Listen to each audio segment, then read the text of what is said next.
Want more Marvel? Digging DC? Looking for the latest in nerd news?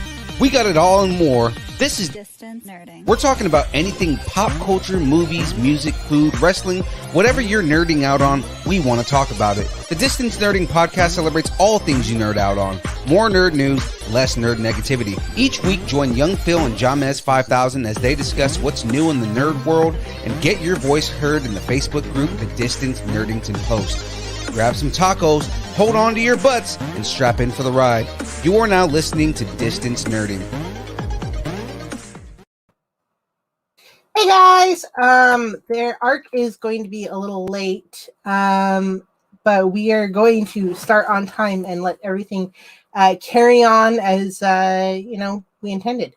How is everyone? I want to see in comments how your week has gone. We have so much going on at Kyber Cave. In fact, ARC is a little late because I think we are working on so much. In fact, we just announced a new location today. And goodness. We just announced a new location in Vacaville. And so the original Kyber Cave will be most likely shutting down and will be moving and making so many changes. And also changing up our sabers, which is going to be some pretty exciting stuff. Tell me, guys, how your week has been going. As far as, I can't even talk about the show, Bad Batch yet because, spoilers. Darn. Ark will be joining us pretty soon here. He's just getting started. We haven't heard from Ezra. Ezra, if you're listening, come and join us. Would Saber Rattle be Saber Rattle if it, was any different than something going wrong today? I think pretty soon we are going to be starting everything off. It's a little behind. I'm going to be bringing up the flow for the show, I think. And so we'll just kind of get going and get rolling, see if ARC shows up. Like I said, let me see your comments and your likes. So let's do the flow for the show since I'm pretty much talking to myself.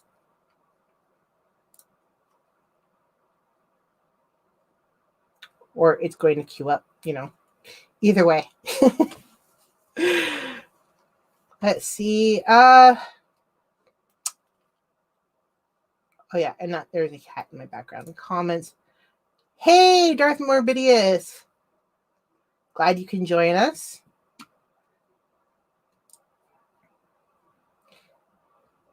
We have got Twisted Films, nice to see you too. Is that Twisted Films?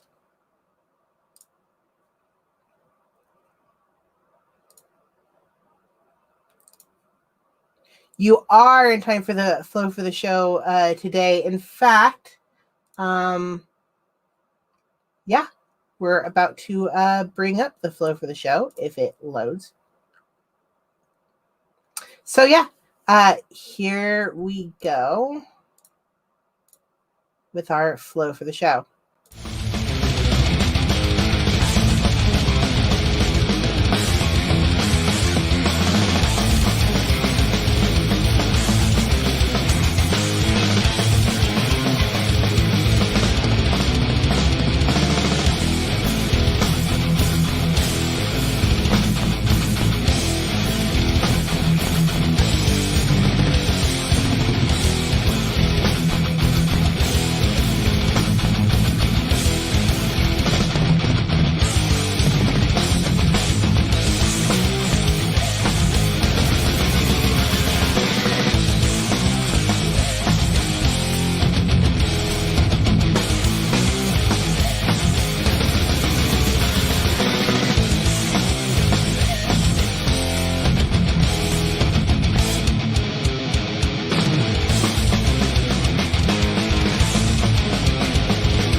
Hey, that was our hello, Chris Stratton.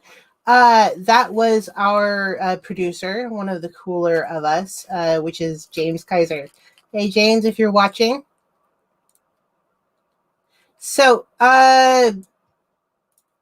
basically, I'm completely alone on this show. So, I think we're going to open up. Nice to see you, Gino. I think we're going to actually start with our cosplay, who is actually in-house with also our guest people for today. So it's going to be a little bit different. But, Saber Rattle is constantly changing. So here we go. Everyone, please welcome Gary, Shannon, and Eryf Kaufman to the show. Hi. Hello. Hi, everybody. So yeah, I know this is a little different because I'm sort of the star of the show today, and you guys are the star, so we're gonna kind of just jump right into it, especially since you guys are all connected, right? Yeah. Yes. Yeah. So what do you guys do? Well, we make stuff. We make mostly Star Wars costumes. We've actually made quite a few for Eryf. This is Eryf. Hi, Eryf. Hello. So basically, and I'll bring up some of these pictures. Let's see. Because you guys do a lot of varied stuff. In fact, Shannon, you mind telling me a little bit about what's behind you? Because I'm in love. That's this is my Boosh helmet. I wear the Boosh costume in our costuming club, and I built this from a kit that was made by a guy named Todd Gottfried, I believe is his name. Mm-hmm. And he makes the kits out of resin, and he makes the different little parts separately. And mm-hmm. So when he sends them to you, it's all just resin, and the visors even have to be cut out and sanded and everything. And all the leather work had to be glued on with like a rubber cement. And these greeblies were attached after. The inside has the electronics for the light kit that goes in the front of the visor. There's also a fan in there for when I'm trooping in it. Keeps me a little bit cool. I have vents on the top of the helmet that were part of the design, and I just cut them out and put screens behind them so I could have some airflow. This is a really small helmet. It's hard for people to wear this one because it's just so it's designed so narrow in the cheeks, and it's kind of hard to wear. I wore it in a parade for Halloween. For Christmas, the Hollywood Christmas parade. I won't do that anymore. Oh no! It's my favorite costume, but it's really not parade friendly. So, it's just really up against. Is it really? You said it's really, really hot. Every helmet's hot if you don't have a lot of circulation, but that one is really tight in the face. There's just no room if you've got a wide head or big cheekbones. It's very stifling, and it's front heavy. Yeah, it's front heavy, so it really needs to be tight so that it'll stay in place. I wear a armor with it that it kind of sits on the armor a little bit. Helps. So. Well, how long would something like that, take you? Because I see some of the stuff even behind you. It's really detailed. The Boosh helmet took me about 3 weeks to make from start to finish. And that was cutting it, all sanding it, cutting out the windows and everything, and getting it ready for paint, and then painting it and stenciling it, because there's a lot of little details in that helmet that people don't notice right away, but they're there, and you got to have them for approval. So I did a lot of painting, and then gluing the ribs on it, and also stuff, holding things in place. So it took about three weeks for me. I built it by myself. Just so. the helmet. The helmet was 3 weeks. Yeah, the whole costume was like a 4-year process. Wow. And that wasn't like from like constant. It was just whenever I had time to work on it. But it took me 4 years from the time I started, when I got the helmet finished first, and then it just took me a long time to actually finish the costume. So. The term is lagging. That's what it is. Well, when you're building for other people, it's hard to build for yourself. So it's really hard to break away and take time to build your own costumes when you're a builder. So it's a very stop and start sort of thing. Yeah. Like that costume also, or the helmet here, the AT-AT driver. Oh. I actually started that costume 5 years ago. And I actually traded somebody for a kit that I could build myself. And I traded him a really nice snowspeeder jacket for X-Wing pilot. And they're like $300 jackets, but I traded for a kit, and then I never built the dang kit. And then he started building the kits better than what I had before. And so you have like, what's also like, people like to upgrade their kits with, say we don't want the resin, we want the aluminum because it's nicer and shinier, and so yeah. I upgraded it, and now I have a really nice AT-AT driver. But 5 years from the time I started wanting Anaheim, Celebration Anaheim in 2015 is when I started wanting that costume. So you and you guys work together, is what I'm gathering. Whereas it's a joint process, like hard and soft and yeah. I sew. He doesn't do any sewing. I don't sew at all. So I do all the soft parts and all the things that need to be sewn, like Velcros and elastics and things like that, belts and things. And suits too. I mean, he does the hard parts like the helmets and the armor and things like that. So, do you guys plan out together, like the or do you normally just have a pattern that you already have ahead of time? I have patterns for all of my suits. I just have them in different sizes, and I adjust them accordingly for the person, because everything's tailored to fit the person. I don't really have anything off the rack, like it has to be built as soon as they order it. Like not as soon as they order it, but when we start on it, he usually starts on the hard parts and I start on the soft parts around the same time, so that we can complete the costume and give it out all at once, So we do collaborate that way. So how long have you been doing something like this? When did you kind of just start? Because nobody wakes up and goes, I want to make a costume today, right? Well, it started that way for us. We got tickets to go to Disneyland for their Halloween party.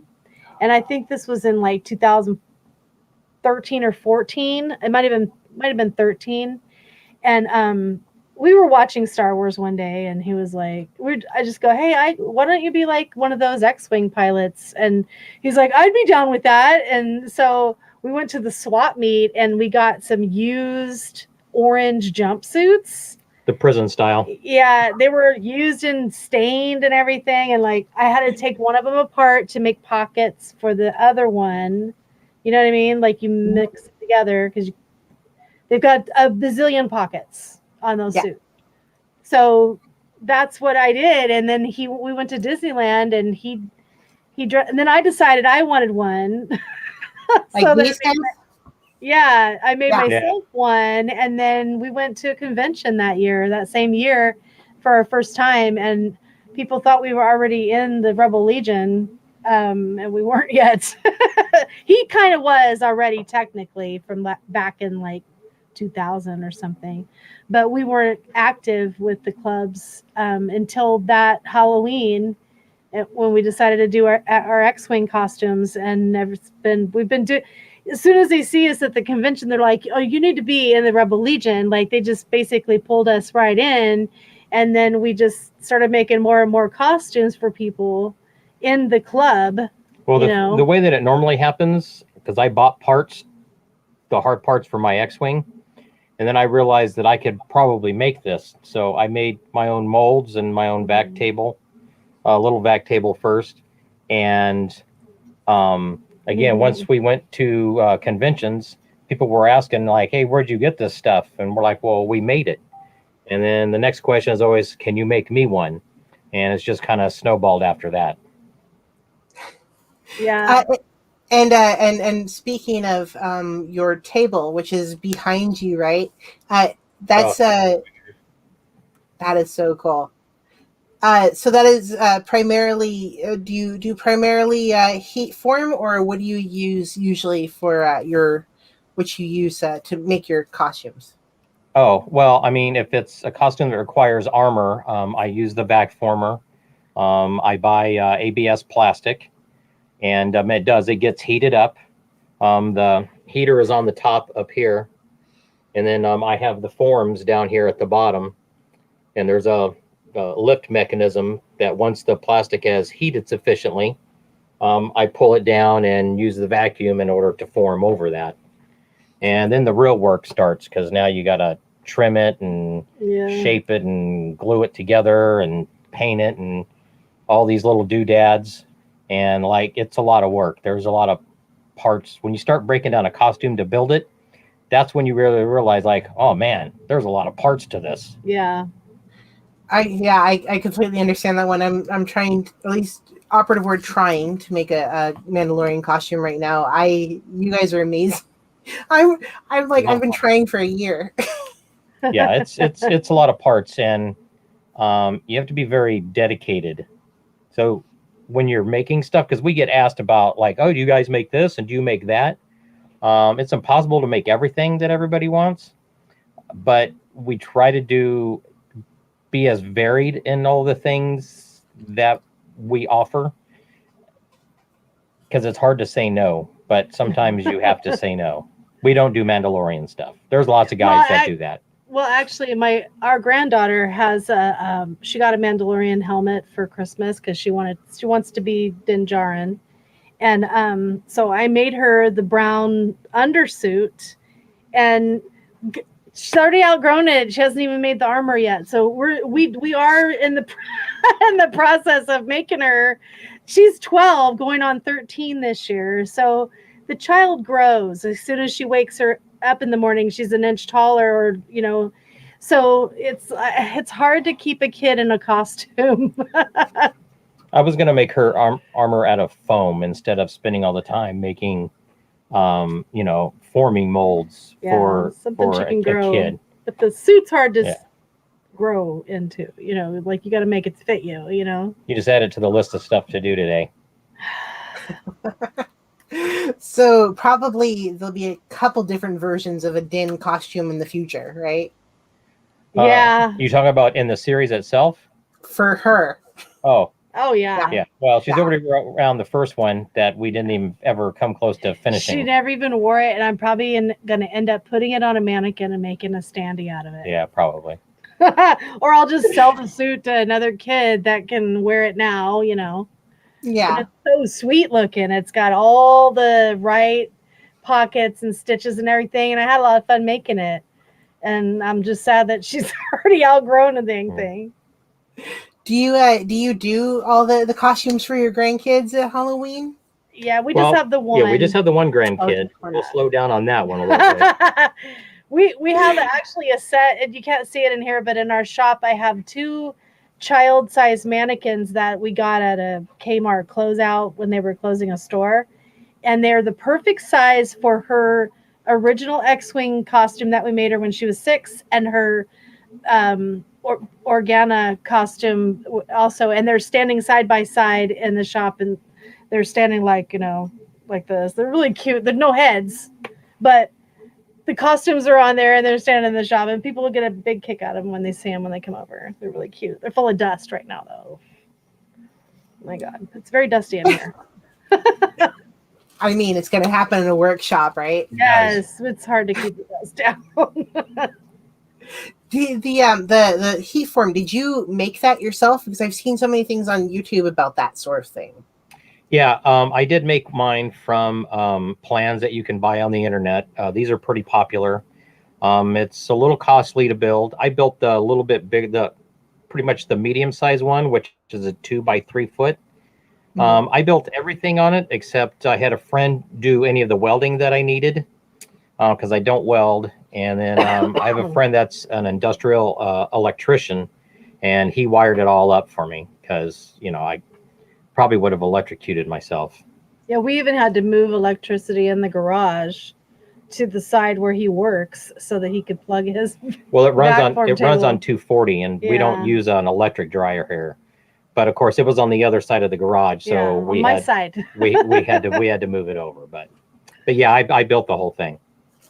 Ark would tell you he understands that one right now. We're working on getting what are those called? The I'll come to me in a minute. We're making lightsabers, and yeah, any big equipment requires you know, really interesting electricity Yeah. setups, which is, you know, I love that kind of stuff. Actually, Darth Morbidius asks, do you guys make Darth Revan kits? We don't. I wanted to make one for myself like 3 or 4 years ago because I dig that character too. Yeah. And it's just one of those things on the list we just haven't gotten around to. Yeah. Because again, see that we get asked about this stuff, and if you're going to do it right, and we try to do everything, you know, right and as cool as possible, like all that stuff takes time and it takes money, you know, to make it for one person. It's kind of not really worth all of that. It kind of sounds horrible to say, but you know, from a financial standpoint on it, if people hit me up about doing stuff and they want to do a run of it, like 6 or 10 people want to do something, then that's a little bit different because then other people will see it and probably then get more interested. But everything is super time consuming and nothing is free. Isn't that the truth? Yeah. You know, time and materials is like, that's a real life thing. I've seen on YouTube people make like several versions of their heat form stuff, and I always look at that and go, how, you know, why? Well, yeah. So quickly, the very first one I made was like 16 by 22 and 3/4 because I arrived at that size because that was the biggest frame that I could put in our oven in the kitchen. We used to do it in the oven. Yeah. So the table itself would accommodate that size. And then I built a frame out of oak because it withstands the heat pretty well. And all the stuff I started vacuuming in the beginning was like a 16 by 22 and a 3/4, something stupid like We had that. like this shop vac hooked up to this board and on this table in the kitchen, and like the second one I built was a 2 by 2 with a separate heat source, and that was a lot better, but it took the plastic like 25 minutes to heat. Yeah. So like if I was trying to pull something for somebody, like it was, you know, half or a full day's ordeal just to pull stuff. That's when we were just doing the X-Wing chest boxes mostly. And so those are only like, what, 6 inches by... Yeah, but once I started doing the helmets, I had to have the bigger one.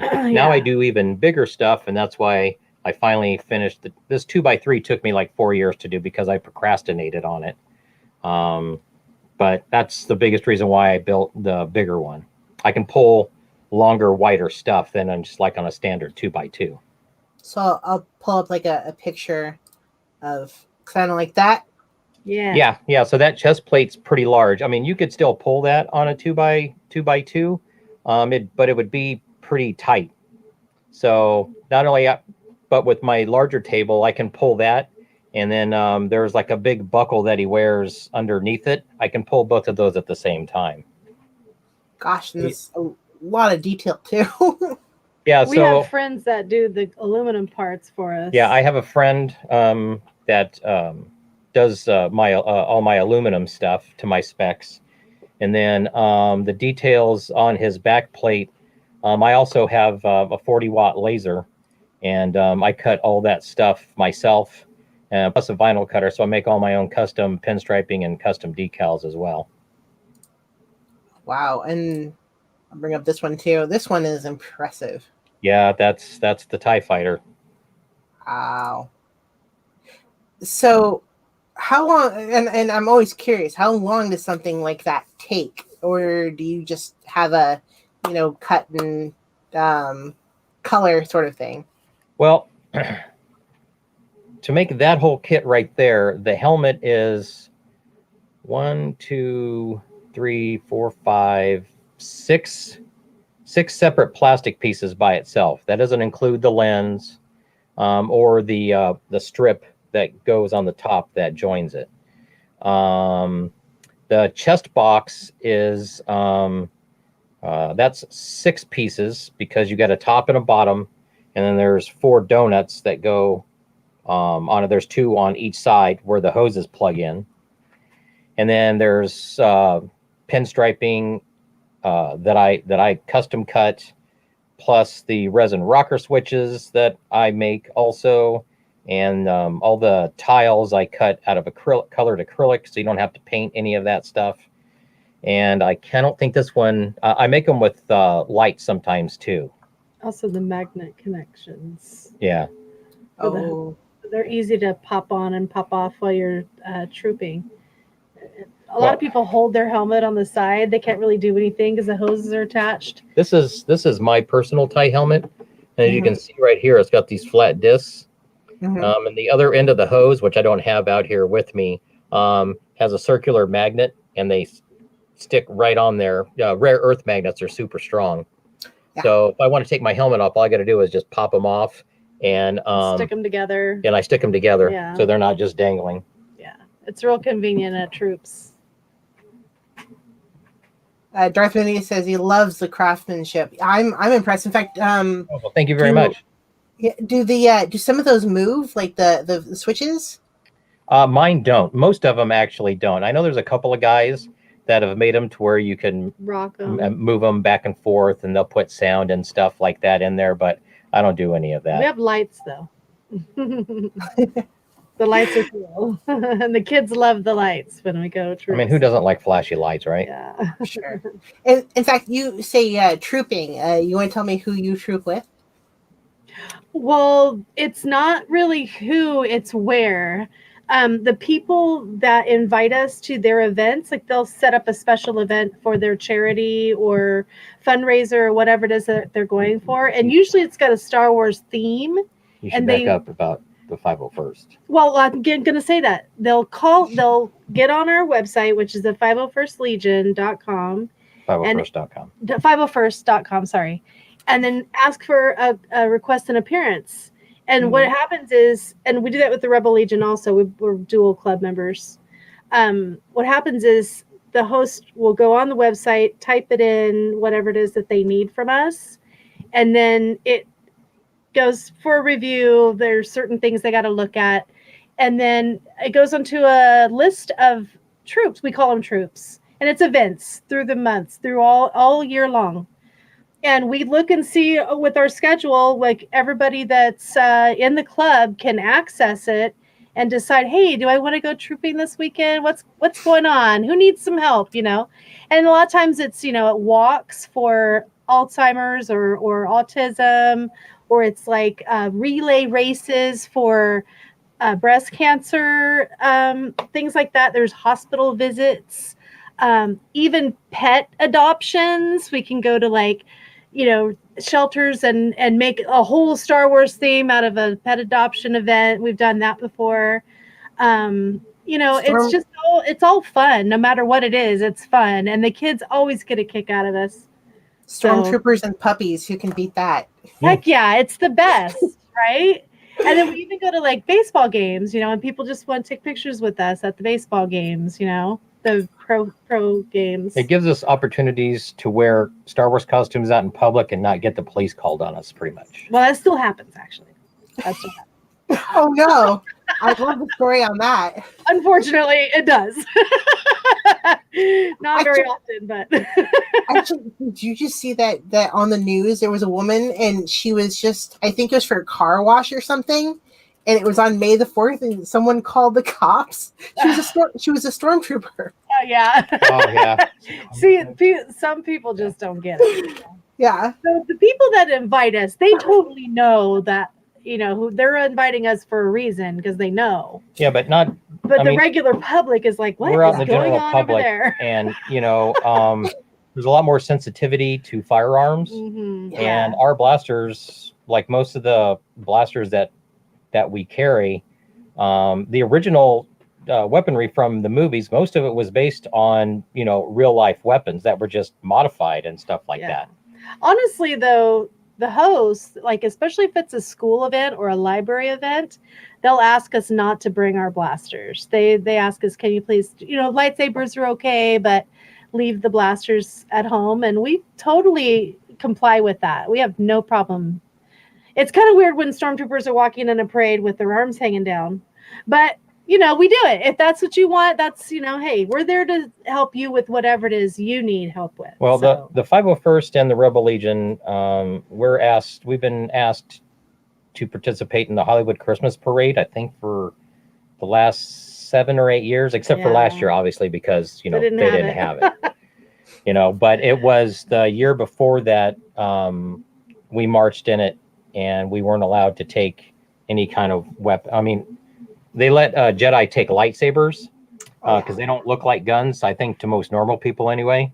Mm-hmm. So yeah, it was a full legion of stormtroopers and everybody else, and no one had a weapon. I did. I was Boosh, and I had my electro staff. Yes, I did. But it also does not look like a gun. No. No. But I can take down a Wookiee with it. In fact, that would be kind of interesting to have a Wookiee all chained up in front of you, right? Hey, I've got some favors to call in. A couple of my friends. I'm like, I need your Han Solo and Carbonite so I can take pictures with that, and then I need your Wookiee.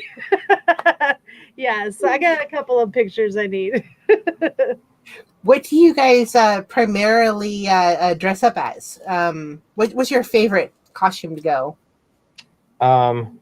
Mine is my Sand Trooper. It also kind of depends on the troop. So if it's like somewhere where it's going to be hard to get into costume, if we're not going to have a lot of time to get into costume, we'll do like a simpler thing like a TIE fighter or an X-Wing pilot.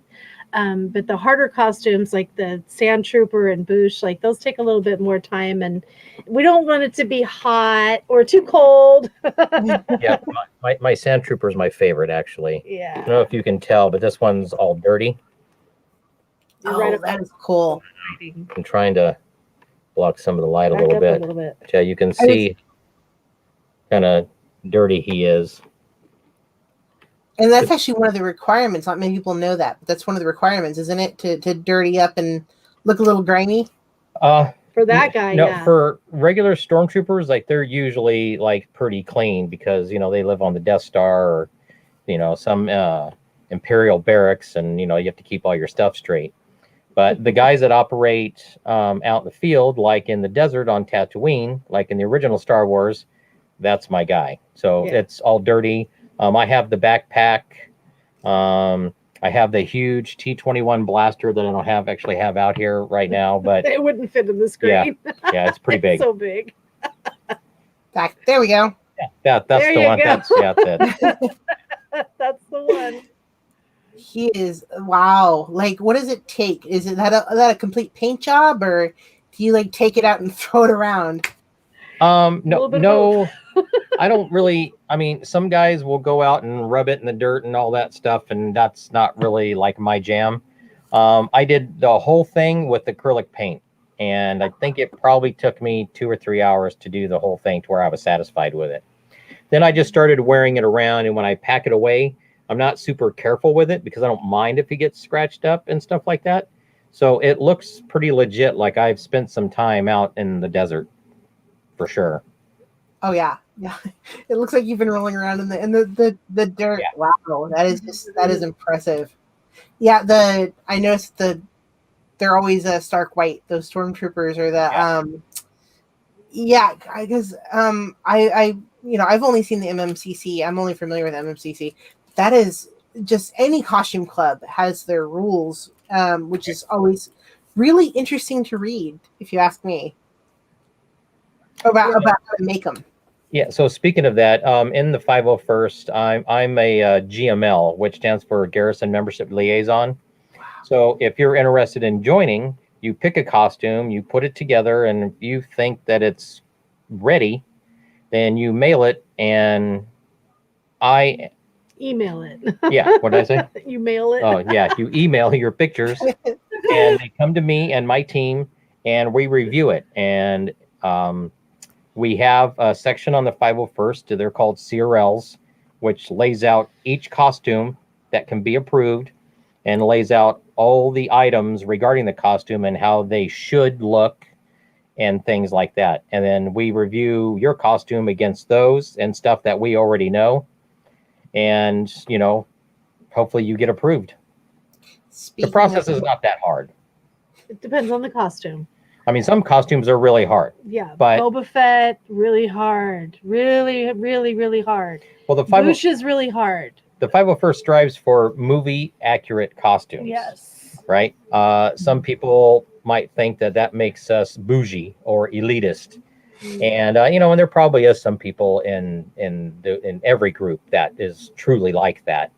But for the most part, we're not. We're just trying to achieve movie accurate costumes, which by doing that has given us a unique relationship with Lucasfilm and with Disney, and they allow us to do all the events. All the events that we do, everything is sanctioned by Lucasfilm. Yeah. Blessed by the Godfather himself, right? Yeah. Yeah. We have to have permission. We really do, because we can't go into public with their intellectual property without their permission. Technically, there are costumes. So, like, if we want to walk around in public as a stormtrooper, there's nobody saying that you can't. There's a lot of reasons why you shouldn't. Right. Unless it is an event. But again, we have a unique relationship that allows us to do that in specific areas where everything's been pre-planned and approved, more or less. Yeah, and as long as everybody follows the rules and just does what they're supposed to do, then we'll just keep on doing this. The rules are for however long we can. Rules are pretty simple. Really. Yeah, they're really not that hard. Which is and I suppose it'd be easy because you guys are actually near Disneyland, right? You're LA. Yeah, we are. Yeah, we've actually tripped at Disneyland before. Yeah, we've walked in a parade. Yeah, we've done a parade or two in Disneyland too. In the park. We started from Small World and marched all the way through the park, all the way to the front of the park at midnight. So, ironically, most of the commercials and stuff that you see on TV that have stormtroopers or any kind of Star Wars characters, like 8 times out of 10, it's guys from the Legion. It's people from the 501st Legion or Rebel Legion, depending on the characters that they call and get to do stuff like that. Yeah. As a matter of fact, in the last 2 episodes of The Mandalorian on season 1, where all the stormtroopers show up, they're towards the end. Yeah, 33 of those dudes were 501st Legion members. From our garrison. We're friends with most of them. Some of them for areas, that we didn't but know them, but a lot of the guys, like, we know them personally. Yeah. So yeah, it was pretty unique. Again, a unique relationship we have where they needed a bunch of stormtroopers that looked legit and they knew exactly where to go. Were you guys in any of that? We were not. I don't have a shiny because they were just looking for like the clean stormtroopers. I just keep waiting for the day they decide to go to another desert planet on the Mandalorian and they want some legit looking sand troopers. Or these guys right here. Oh yeah. And Tusken helmet. I have the female version of this one, which is very creepy looking, but she's awesome, and I'm gonna wear her to Celebration this year. Someone was asking if there's any European sections of 501st. Oh yeah, Yes. no, it's All over the planet. it's worldwide. Everywhere. Yep. So it depends where, actually. I know there's quite a few in Ireland. Germany's got a pretty big garrison. Somebody popped in. She literally just had. I was taking off my helmet. I was sitting there for like 10 minutes with the headphones on outside of this, and I was like, you know what? They're not going to call me on. I'm just going to take this off as soon as I start taking it off. Oh my gosh, I love it. It's so beautiful. Well, I think I paid more attention to this than my own child since I've gotten it. He's not kidding. He brought it to our con, and he just, he loved it. Oh my god! No, I love to hear stuff like that. That's awesome. And I don't know if you talked about it, but how amazing that Paulie Lee actually commented on that on that picture when you put that out. I mean, that was so cool. I'm not friends with him on Facebook, which is not really weird, but I just posted a picture of it because somebody asked me for that specifically, and because when you hit me up, I was almost done making the first one. Right. And so when I finished, I posted a picture, and somebody that knows him tagged him in it, and he did. He went and he commented. Yeah, that was pretty damn cool, actually. Do you have that happen often? Sad, no. Like actors responding, right? Like maybe somebody who wore a particular costume in a movie respond to how cool your costumes are. I mean, we've been out where actors from the Star Wars movies have been there, and they always say how great people look and stuff. But before I made the Carson Teva helmet, I made the Trapper Wolf, which is Dave Filoni's character in that scene. Yes, and he's yet to comment on it. Man, but that would be cool. That'd be so cool. I think I've made 3 of those now. Oh yeah, no, we're totally gonna get Phoenix to be Trapper Wolf, and me and her are gonna rock it. I think I sent you a picture of that helmet too. Yeah. Oh my gosh, your work is just absolutely incredible. And before we go on, you know what, Phoenix, you're doing a great job. I'm gonna let you finish this out so I don't step on any of your questions. But I did really want to say really quickly, Shannon, I'm so happy to see you. I thought you were gonna be sick and that we might not have you, so I was like, oh no, we don't get to hear the other half of the story. But I'm happy you're here. You guys rock. We love you. We love you. Thank you. Thank you. All right, you can drop me out, Phoenix. Maybe I'll do the cosplay interview or something. We'll swap out tonight. You want to swap? Yeah, that sounds cool. All right, I love you guys. You're the best. Thank you for my helmet. All right, brother. Thank you very much, man. So actually, I'll just ask because we're about to do the cosplay portion, which is technically this whole show is going to end up a kind of a cosplay portion. Someone was asking if you guys are planning on doing any trooping lately or soon. The world's starting to get back to normal. We're fully vaccinated. Most of the people we know, or at least one shot in and stuff like that. We've done one so far. There has been some events starting to open up because we've been seeing them on the forums. Mm-hmm. So as things start loosening up a little bit more, I figure probably June or July, you'll start seeing a lot more events being approved and opened up for any of the members to be able to sign up to go to. So I think we're super close. I think I just got a notification for they were going to do Star Wars Celebration next year, not this year. Next year, 2022. Yeah. Date. Yeah, it was in August before, and now it's in May. So we have even less time to get our stuff ready. Oh. So, that's what we're typically. Most of our members are like the day of in the hotel rooms, still putting stuff together. Everybody's still gluing and painting. Out in the parking lot. So even though they have no excuses this time because it got canceled and they've had a whole year and a half. Even if it was 15 years from now, they would be at Celebration that day and they still be gluing something. Yep. Yeah. I can say I officially have 5 costumes ready for all 5 days. So I'm good. I don't need to make anything.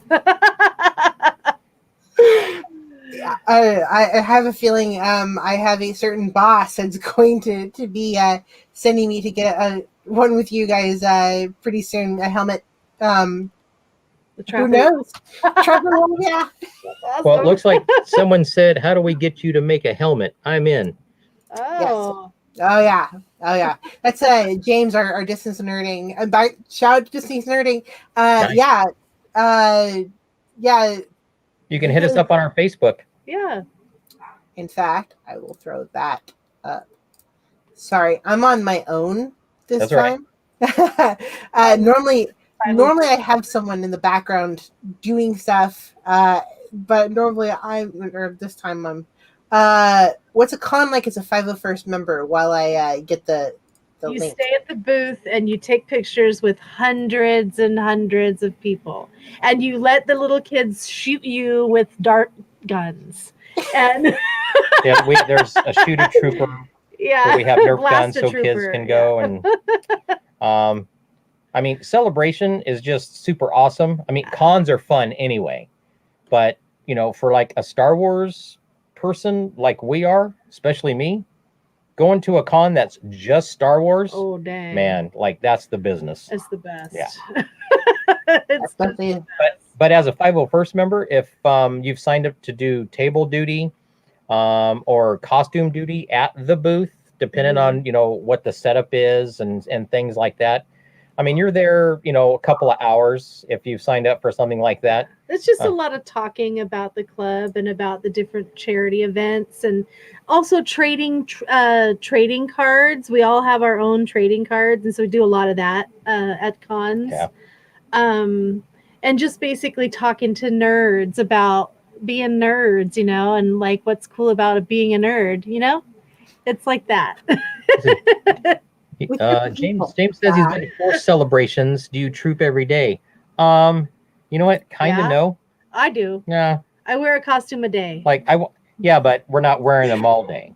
Like Well, you're not literally all day. not wearing them all day. You got to be ready for the group picture at least. I am a talker, and I know a lot of people, and we're friends with a lot of people from other members from around the world. So everybody comes to this thing. So there's just a lot of hanging out that goes on. And it's kind of hard to hang out when you got a helmet on and stuff like that. And then you end up taking the helmet off and standing there for 2 hours, just talking to somebody. So I try to level it out because I've been to cons that I feel like I really didn't see anything because I either trooped too much, like I stayed in costume too long, or I end up staying at the booth and talking too long. Yeah. I usually sneak away without even it. But my phone goes off when she starts buying junk. Yeah. Yeah. I'm sure my husband's watching and he's like, she does that to me. Yep, There's Funkos behind me. They're all I think I have over 100 now. They're all Star Wars. Yeah, like I get it. Like you get among your people and you find your things. Yeah. Did you join the Smuggler's Bounty? I've joined the group. Yes.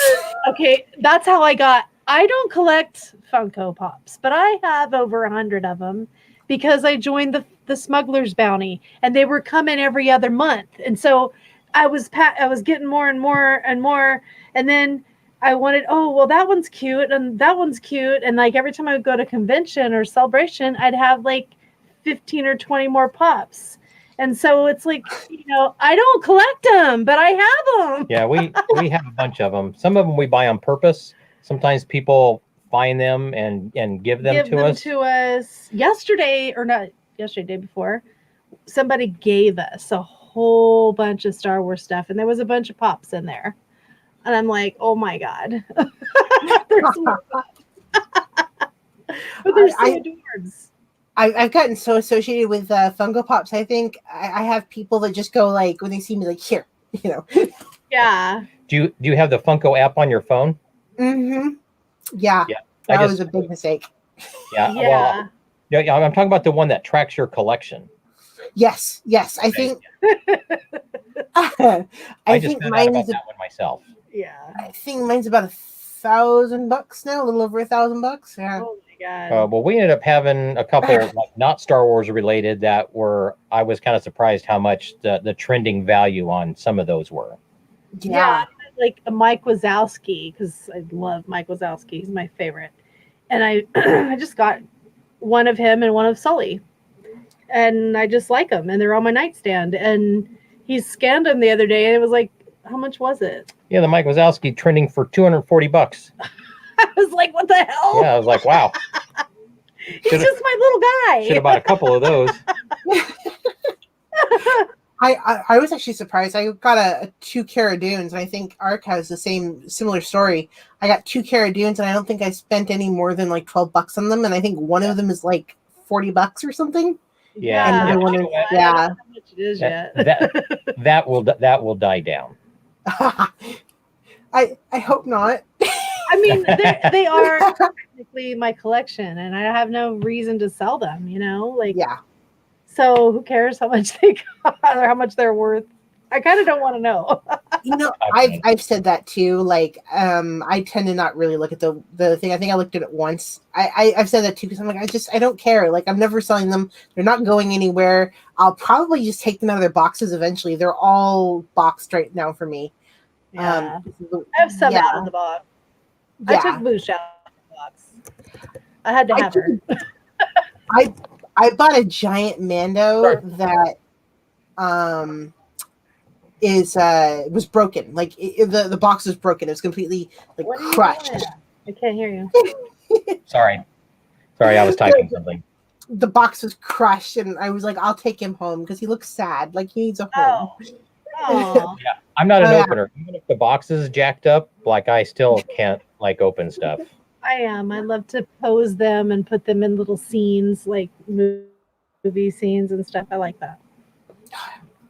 Oh yeah, I know. Well, they're all on a shelf in the back. I kind of I use it to stream, so I'm not sure if I will ask you. What was I going? Since we're kind of wrapping up here, and now we're running behind in time, I should probably give it over to Ark. But I'll ask you. You had a brush with Fame. In fact, I'll do the link in a minute. There is a show. There's a movie. Oh. Yes. Yeah. Yes. Tell me a little bit about that just before we go. So, I was asked by a guy. His name's Jamie Costa. He's a comedian, and he does voiceover like he work. does. I don't think he does as much voiceover work, but he does a lot of different voices and characters. Like he does a spot on Robin Williams, and he even kind of looks like him in the face. He does a great Harrison Ford. Like this guy's really, really good, and he's a really super nice dude. And he had hit me up to do like a small teaser trailer because he found out that I had a Sand Trooper. Mm-hmm. Well, he ended up not needing me that day, and I think they just went out and did some shots, and then that was it. And he said, yeah, we ended up not doing it as big as we thought. He goes, but if I decide to do it again later, would you be interested? I'm like, sure. So about 6 months later, out of the blue, he hit me up and said, hey, like we're doing the whole thing now, so, would you be interested in being in this? So I said, sure. Well, it's a fan film, but it turned out to be way bigger and better than most fan films could ever think of being, because he got kind of some serious money behind it. And everything about it is pro looking. It's super easy to spot me in it because I'm the only Sand Trooper in it.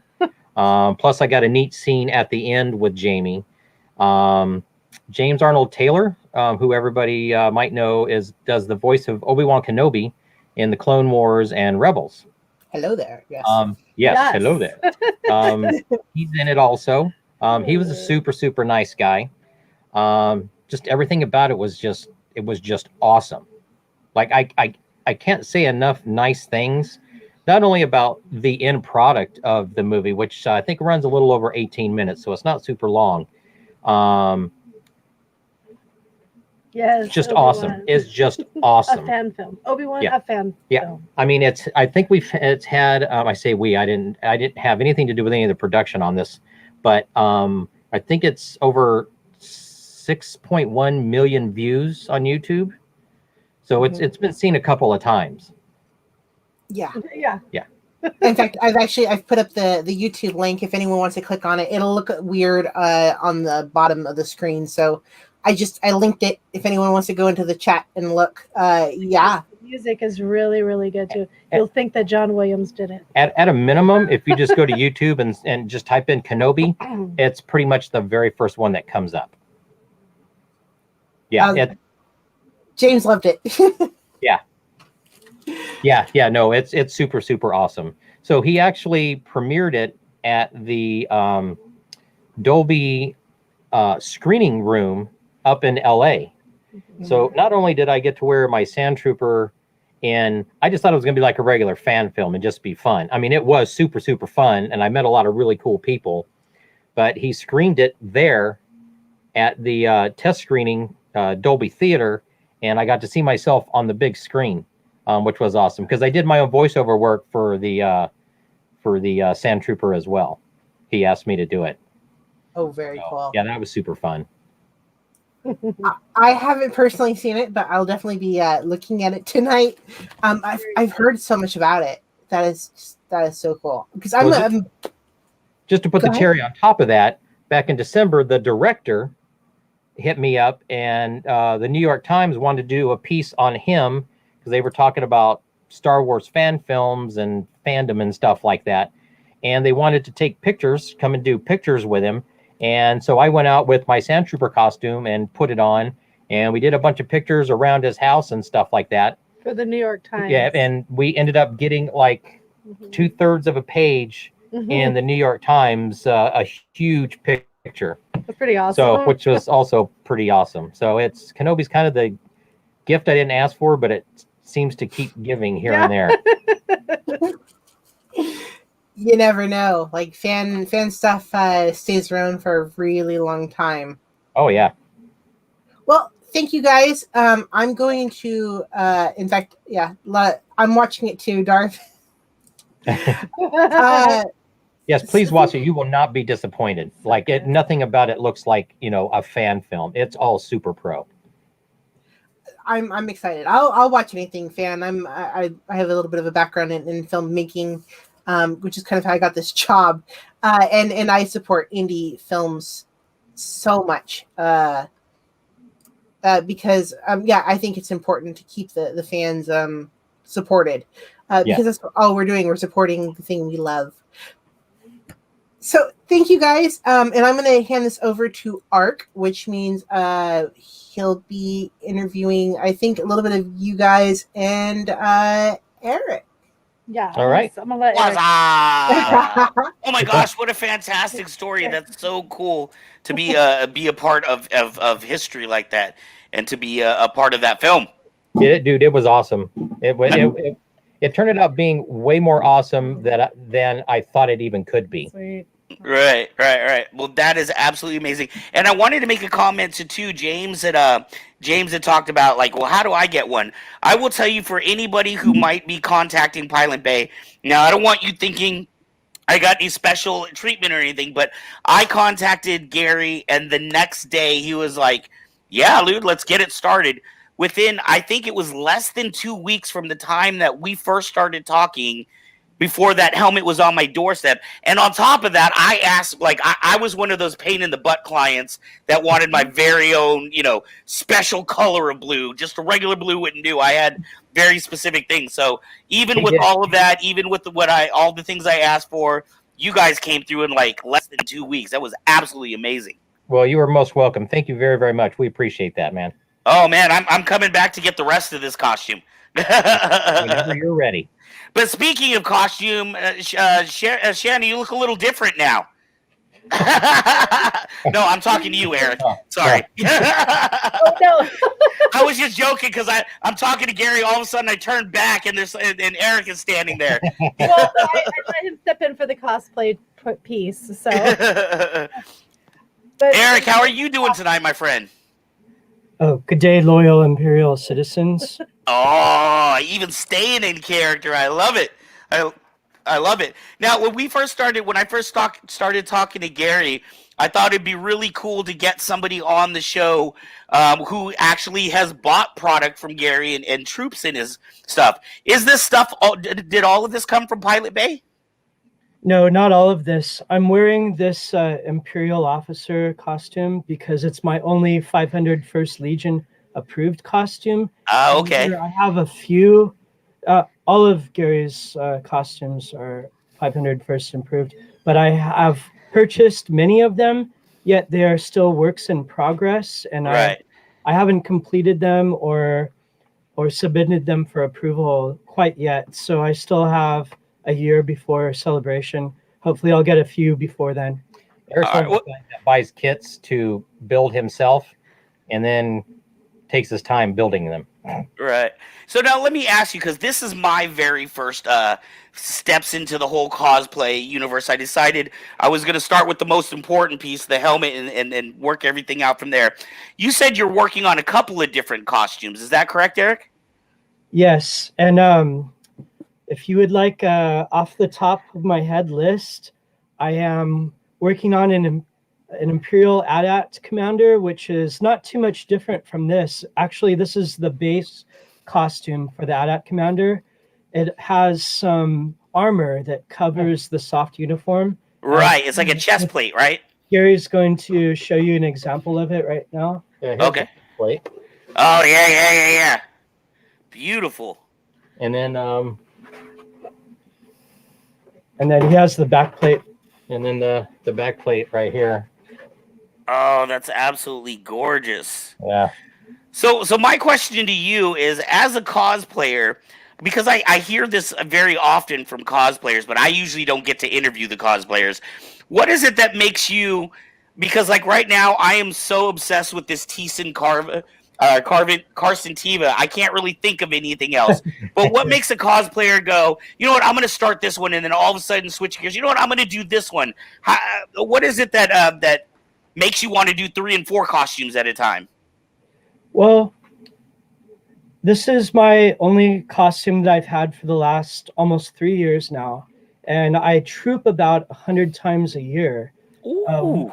Before COVID, that's kind of put a damper on it, as you can imagine. However, I have made a lot of friends in that amount of time, and those friends have kind of tried to encourage me with some different costumes, I should say entice me with all of their costumes are beautiful and amazing, but I kind of lean towards obviously Imperial, and so I'm building a few where I will be allowed to wear a helmet, and I am kind of a shy, standoffish person. I admit I don't have a great stage presence, so I believe you got your character down though, man. Yeah. By having a helmet kind of blocking my mug, then I can kind of hide behind that and just kind of blend in with the other stormtroopers, and that kind of fits my personality. As an Imperial officer, I made myself a low rank, so I'm not.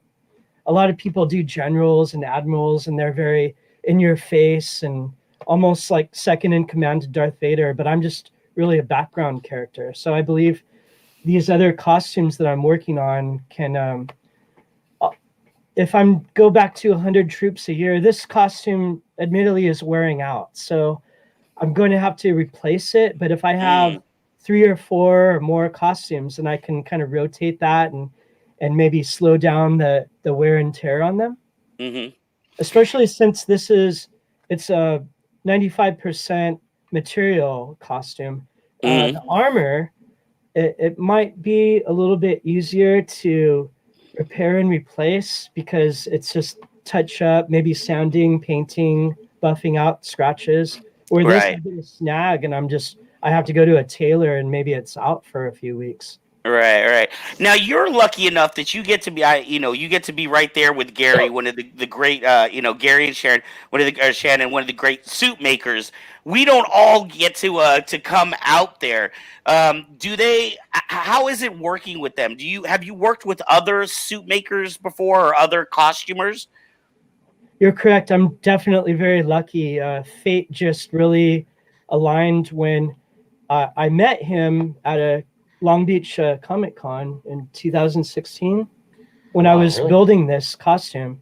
And I really haven't worked too much with other armor makers. Some are in England or Europe where I would have to just communicate online, and there's a delay because of the time difference, but never was able to meet them in person, maybe at a celebration, just say hi. But Gary lives 20 minutes away from me, and Shannon and Gary are very accommodating. If I need help, like one time I was having a problem with my pants and I didn't know how to fix it. Well, Shannon put some stirrups in my heels so that my pants kind of stay down and looking more pressed and formal. And I'm so lucky to have that resource. I mean, a lot of people that have the same costume, they just go around with baggy looking pants or they have to do it themselves or send it to a tailor. And yeah, I've Right. just been blessed with the ability to have Shannon and Gary as my resource.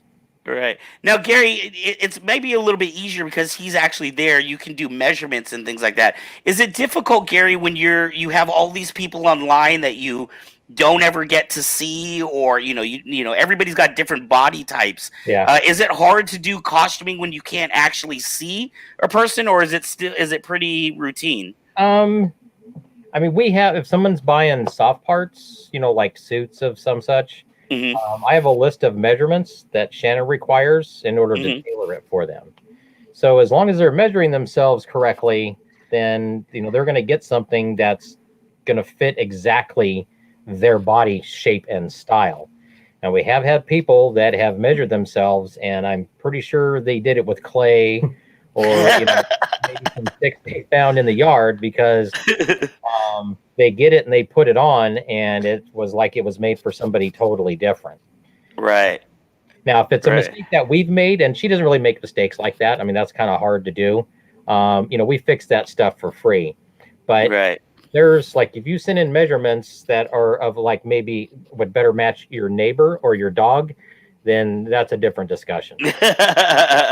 Well, I know personally, when I contacted a friend who was actually in Florida, and I was looking for parts, and Pilots Bay was a name that he had advised to me. And like I said, when I contacted you, you were like, "Yeah, let's get it done right away. I'm working on a Carson Tiva right now." So I just find that absolutely amazing. Do you tend to get like backed up in your orders, or are you able to? Is it like every 2 weeks I'm right on schedule? No. So it takes Shannon longer to do the soft parts, because sometimes we're waiting for somebody to send in their measurements. Like some people will actually go to a tailor, like wherever they live, Mhm. to be measured professionally or properly. And it just depends we also do embroidery. So we have an Etsy store also. So we do a lot of custom patches and things like that. Good to know. So some days she does like some 1 to 3 days. Sometimes like she'll just kind of be stuck doing just embroidery. We don't really share that a whole lot, that kind of information, because people just like, they just want to know where their stuff is. Right. And we get that. When it comes to the hard parts, because I do that separately from whatever she's working on, I can turn that stuff around a bit faster. So that's why when you hit me up about the Carson, I'd been thinking about making that helmet for a while. Right. And somebody hit me up a couple weeks before you and said, "Hey, have you ever considered making one of these?" And I'm like, you know what? Like, I've been thinking about that. I just haven't had like a real reason. Right. So you hit me up, just your timing was perfect. I still would have turned it around if you'd have been first. I still Right. would have had it within 2 weeks, because finding that specific color you wanted was a little bit of a challenge. Right. But when it comes to the hard parts, I try to turn stuff around as quickly as possible. Because in most cases, a lot of people already have like a suit that they've had for a long time. Like they're a reserve pilot, Mhm. and they want to be a TIE pilot. All you got to do is add the helmet and all the hard parts, and you're Right. a pilot. So I Right. get a lot of that. Right. Aaron, can I ask you, what are of these couple little costumes that you're putting together? Is there one more than anyone else that you're really excited about, that you just can't wait for people to see you in? Yes, but why would I tell you? I want to keep it a surprise. No, That's absolutely fantastic. No, You know, I one- do have one. Actually, I'm working on a scout trooper, otherwise known as a biker scout. Ooh. Are you gonna have a little baby Yoda in a satchel that you can beat up? Oh. No. I do not conduct myself in that fashion. Oh. For at least a few months, the most hated character in the Star Wars galaxy. That's going to be absolutely amazing. And I how thought I long? was a little bit too short for a stormtrooper, and I didn't want to hear that joke all day. The scout trooper, it has a lot more flexibility where you can kneel down easier. You can actually sit in it. Yep. Biker Scouts have the appearance of having a lot of armor when in Right. fact most of it is soft. Ah, okay, okay. What would you say is the because I have a friend we call him Vader Kev. Obviously he does Vader, but he always complains about how he can never sit down. Like we have to have a handler for him because he can't see out of the helmet. What would you say is one of the easier costumes to wear and to go around in, and one of the more challenging ones? Well, reserve pilot, super easy because there's no armor. You're wearing a black suit with a belt. Imperial officer, like there's no armor. Like you're wearing more or less regular clothes. Right. My sand trooper, sitting down in stormtrooper costume is hard enough, impossible for some people. Mm-hmm. But I have the backpack on.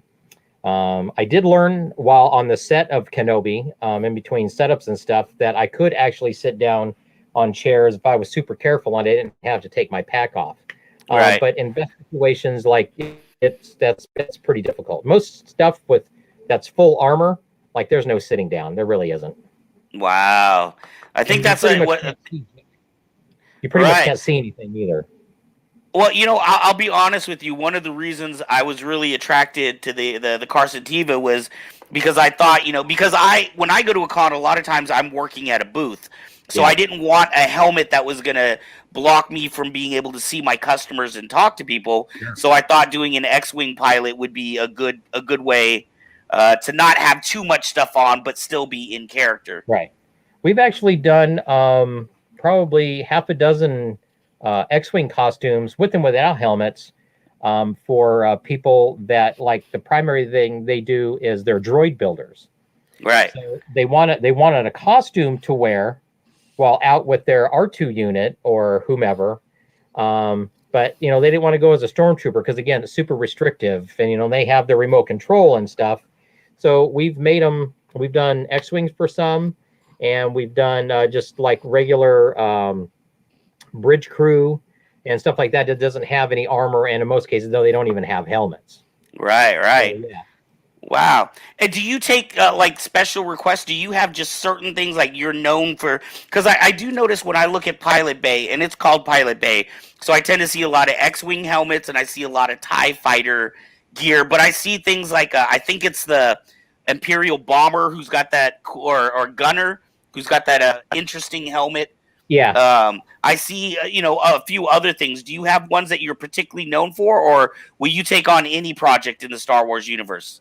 Well, that's kind of loaded. We started off doing X-Wing, so we were kind of known for doing X-Wing primarily for the first probably 2 years. Mm-hmm. And then I started making TIE stuff, and for every X-Wing kit or X-Wing helmet I was making, I was doing like 3 or 4 or more TIE helmets or full TIE kits. Oh. And then the suits are exactly the same, except for the ties are black and they have Imperial cogs on the shoulder. Right. So all we had to do was just, get a different color material, and she was making those. Right. One, I have my suit. 2. Okay, but we're probably more known for doing the tie stuff now over the X-Wing because we just do way more tie related stuff. 'Cause we also do the 181st tie, which is the ties from the comic books. Because Right. everyone likes the Empire better. Yeah. So Yeah, red blade for life, baby. bad guys are always more popular. And their costumes are, it's hard to argue how cool a stormtrooper or a tie, looks with all the armor and stuff like that. Right.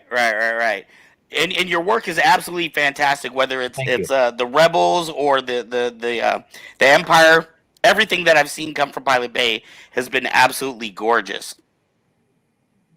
Well, All right, thank you. Eric. So when we're gonna get ready and close up this segment here in a second, when Trooping comes back, do you think you're gonna have a new costume this year? Yes, definitely. Are you gonna have more than one for us to see? Because we're gonna have to bring you back when you get some of these new costumes. I will make an attempt. However, I can guarantee at least one. He has to Woohoo! bring it over here for me to finish it for him. Yeah, and you can guarantee I'm going to be contacting Shannon, see if I can get that the rest of my suit taken care of. Yeah. That would be awesome. I want to thank both of you guys so much. Eric, thank you for coming on and showing us your absolutely incredible costume. Thank you, Gary and Shannon, for all your guys' hard work. I'm really excited to be able to have done this kind of pilot-based special. Well, we really appreciate it, man. Thank you very, very much. Thank you. And May say the force be goodbye, with you. say goodbye to Shannon for us. Oh, I definitely will. Thank you guys very, very much. Have a good night. All right, you too. What is up, Phoenix? Hey! Technology hates me. And no Ezra too. Like I was flying solo here, guys. I know. See, but you did it. See, you survived. You made it through. Yeah. You did okay. And you know, you were talking about your pops.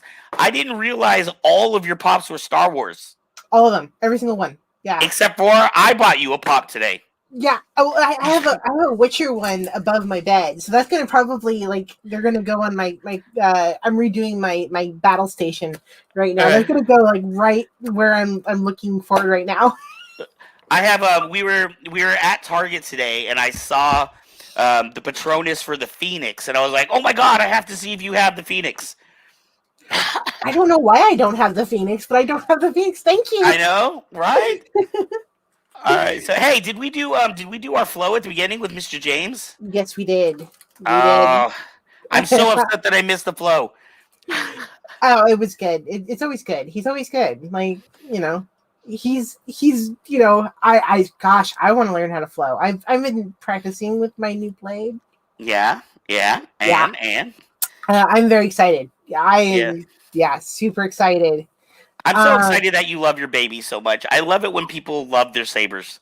I do. I love my baby, and it turned green and red, which is, I gotta be a bad girl, but I also love that green. So yeah, well, that's one more color than you need. Hey, and before, I know we're coming up near the end here, but we didn't get to talk at the end. Did you hear? I know you heard, but I'm just using this as an intro to everybody else. The Kyber Cave's excellent, fantastic, wonderful news. go ahead. Kyber Cave has a home now. Woohoo! So some people online are probably like, what? Like, I see you in a building. Yeah, no. So what it is we recently closed our storefront last week because we were in search of a warehouse so that we can start producing our own lightsabers. And we have finally found a warehouse. And it is in Vacaville, so it's a little bit closer to Sacramento. But it is very possible. Crazy things are happening at Kyber Cave. When you come back, if you mark this day on your calendar, when you come back 2 months from now, it is very possible that Kyber Cave will have a warehouse, 2 storefronts, one in Fairfield, one in Sacramento, and a brand new show. So we have a lot going on. We're going to keep you busy.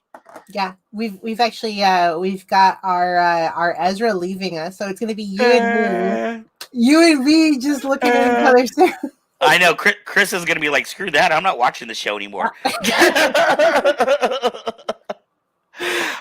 All right, well, maybe we can bring a past host on, kind of bring him back. Like Chris or like Gary, or we can even bring on V. We can have 2 Veronicas on the show. Then all of us, yeah. And then like when Flannel was still on, it was all V's running the show. Victor, Veronica, and Van. We can bring it back. Yeah, Van into 2 Veronicas, and it sounds like a band. I hate my name.